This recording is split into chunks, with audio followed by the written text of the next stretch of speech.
I just had a baby. I was like, no, I'm not going to get any vaccines. The doctors came in. They made me feel like a very bad mother. Dr. Mike takes on 20 anti-vaxxers at our latest episode of Surrounded. I think Jubilee is fucking trash.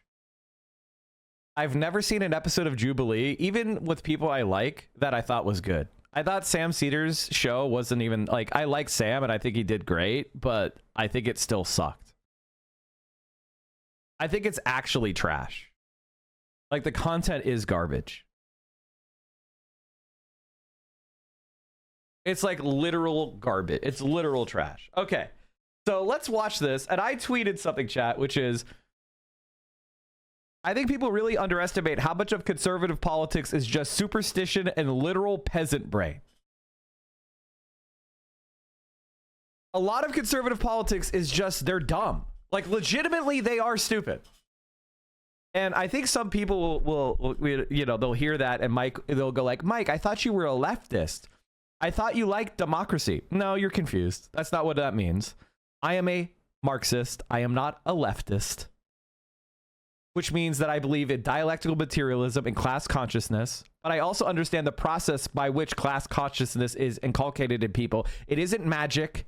It doesn't go into their brains by magic. It has to be taught. They need to understand. They need to develop dialectical materialist analysis. They need to be educated. They need to be uplifted to be able to see society as it is without being confused by false consciousness and, you know, convention and tradition. The systems that exist today exist because they defend themselves, but they also defend themselves intellectually and spiritually. We don't just have the society we have because they didn't think about that dimension of human experience. That dimension of human experience is inculcated within the society we live. That's what Marx called the base and the superstructure. Culture, religion, belief are all structured around capitalism. So I don't have a vulgar democratic belief. I don't care if 99% of people disagreed with me on an issue. It doesn't bother me at all. And it doesn't give that 99% some sort of magic legitimacy. Anti-vaccine lies cost lives. I just had a baby, 7 months old. And, you know, my baby, I was like, no, I'm not getting any vaccines. The doctors came in. They made me feel like a very bad mother for not doing that. Right? I was very... Okay, I want to say something here. Notice that she didn't present an argument. And I mean this with all due disrespect. This is subhuman behavior. This is a lower form of life. She is a bad mother. You are stupid. You are a piece of shit. You are risking the life of your child, and you are a evil bastard. Now, you may not feel that way, but you are. Now, let's leave that aside for a second. That's not how we convince her to get vaccines. How do we convince her to get vaccines? There's two ways you convince her to get vaccines. The first is when she's a child in compulsory public education, you get a health class. And your health class goes through vetted information that comes from the best pedagogical instruction for based on the most up-to-date science on vaccines. So you have experts on vaccines, and they work with educators to develop a public health class in high school for children to forcibly take, where they learn peer-reviewed science and how to evaluate claims around vaccines. And they learn, and so it's a cooperation of a democratically accountable government creating compulsory public education, which is done in tandem with the world's leading infectious disease and vaccine experts. And they develop a curriculum so that people understand why vaccines work, what they do, what the evidence is against them, what the risks are, so they have a coherent, mature, and informed opinion on vaccines. That's step one, okay? That's step one. That is method one. Then there is method two. Method two is called force. All right. This is the most important part, is if the person doesn't learn in class why they should get a vaccine, and they don't understand why they should voluntarily do a vaccine. The second part is we force you to get a vaccine and you have no choice.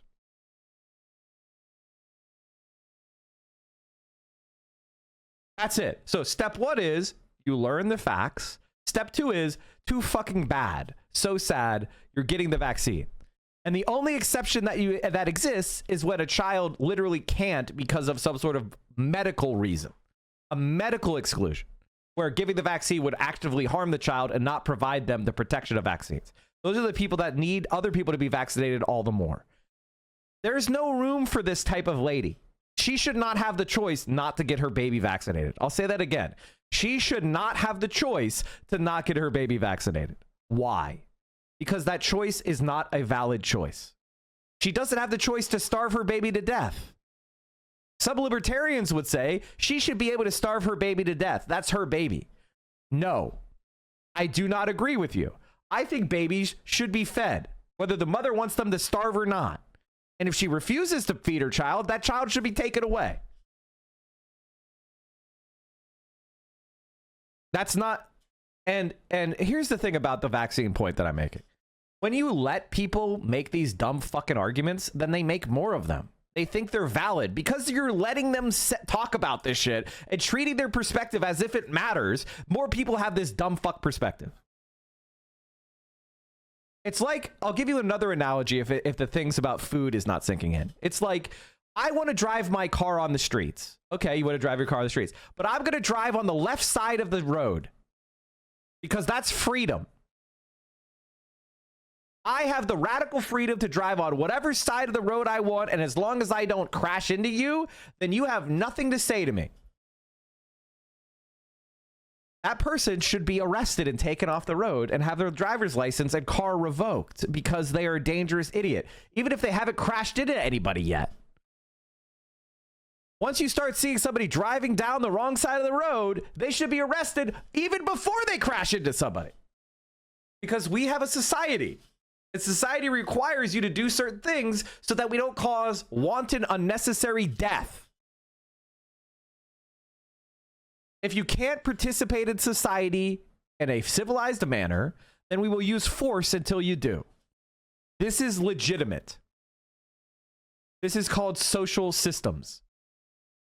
In fact, eventually, if your system is working well, this force becomes invisible. Because so many people are just doing the right thing by automatically, you don't even need to use force anymore. There's no fight happening anymore because people are just getting vaccines because it's so ironclad. They just stop caring.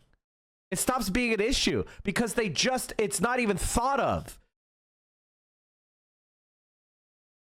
Now, I'm not saying don't investigate vaccines, but the people that are investigating vaccines for their safety should be people that are third parties, that are ambivalent about whether the vaccine gets approved or not, that are interested in finding dangerous products and vaccines that are causing harm. Not people who are just stupid pieces of subhuman trash like this woman is. And I want you to understand something about this woman, is that she is profoundly stupid in a way that is anti-human. And she would be happier with her freedom restricted. Anti-vaccine lies cost lives. I just had a baby, 7 months old.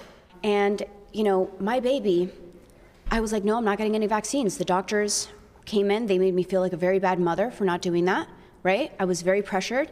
And then I had a family friend who had a baby at the same time, was a few months in, gave vaccines to the baby, and the baby had seizures and has had seizures since. Well, first of all, congratulations on the birth of a 7-month-old. The fact that anyone made you feel bad in the healthcare system, I feel like is a failure on us in the healthcare system, so I'm sorry that happened to you.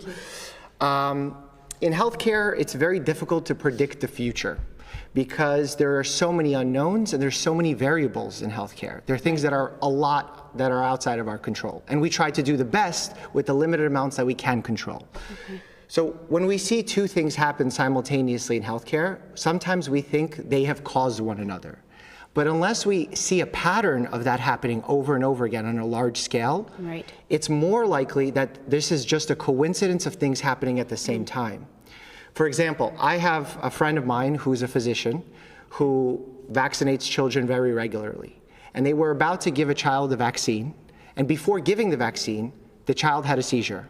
They went on and had more seizures throughout their life and ended up actually dying at a very young age because of a seizure disorder. The vaccine was never given.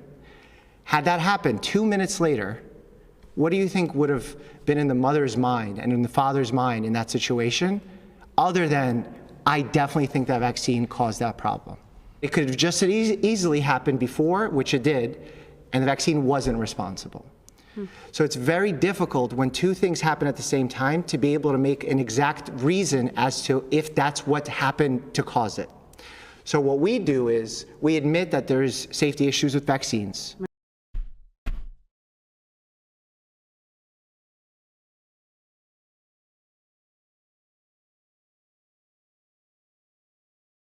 You are stupid.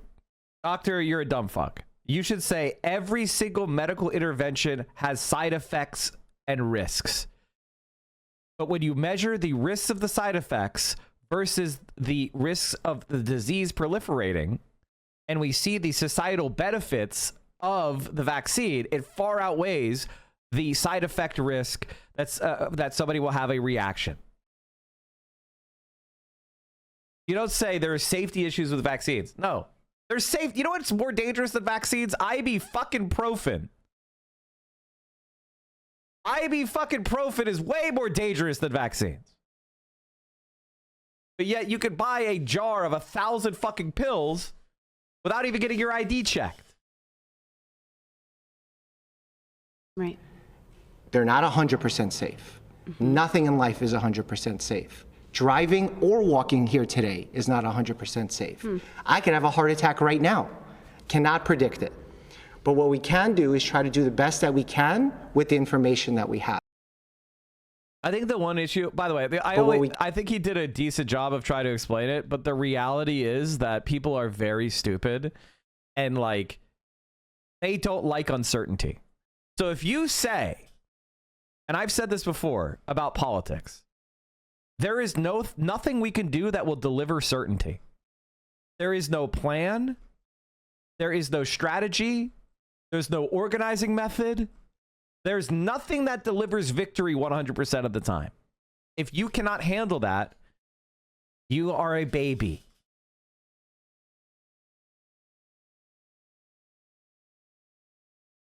It's like people who play poker and they're like, I don't like pocket aces. They get cracked all the time.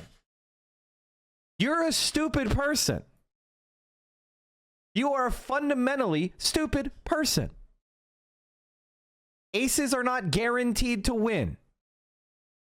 They just have a massive long-term advantage over any other hand. It doesn't mean you're going to win this hand. But if you give me aces for every hand and you give you any other hand, I will win more than you over the long run. Because aces are the best hand in poker. But people go, ugh, I remember all the times aces didn't win for me. Therefore, I hate aces. Because they didn't understand what having aces means. I'm assuming you guys know how to play poker. If you don't know what I'm talking about, I'm sorry. This is not going to make sense. Basically, you get two cards that are your cards that are secret. The best hand to get are two aces. All right? Because aces are the highest pair. And so they defeat any other two cards on average when you take cards for the community pool. Aces, when you get aces, that's not something that says you're guaranteed to win this hand. But a lot of people think that that's what aces should mean. There is no such hand in poker that guarantees you a win. There's no two cards that you can get before all the other cards come out that guarantee you a win. So stop treating aces mentally like it's, oh, I won this hand. That's not what that means. And a lot of people they can't handle this. They can't handle the reality of uncertainty. You will have uncertainty. Anxiety is inescapable. You will never be perfectly calm. You will never be perfectly comfortable. You will never be perfectly safe. If you can't handle this, you are a fucking child. I need you to toughen up.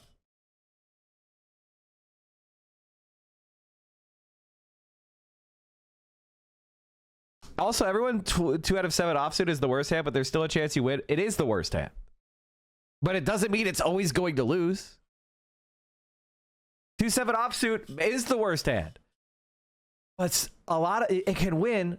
2-7 offsuit can crack aces. And it will crack aces quite a lot of the time.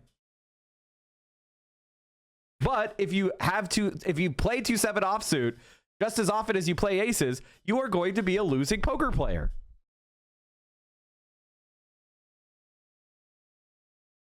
Yeah, we did talk about this briefly.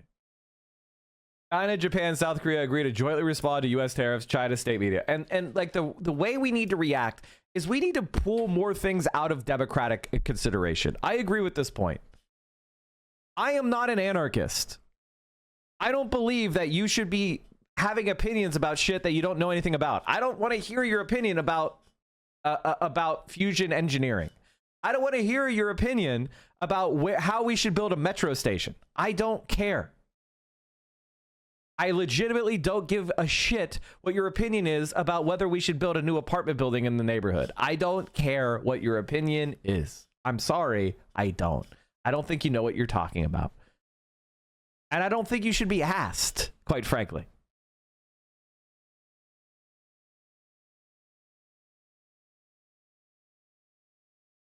And I think, quite frankly, you would be happier if you weren't. I think society should just function well. You should have a high quality home that you live in, that you got to select, and the town you want to live in, and the profession you wanted to work. That's what I want you to do. I want you to be able to make decisions that actually matter for your real freedom. I don't want you to be sitting there going, I don't know if we should have a bus route here. I don't want to have people on buses in my community. I don't think you should have an opinion. Your opinion is not valid. The people that should have an opinion about the bus route are the people that study traffic and the demands and figuring out how to design systems, transportation systems, to effectively deliver workers from the place that they live to the place that they work in the most efficient and cost-effective way. And comfortable way. An attractive way. It's not you don't know what the fuck you're talking about. You should not be consulted.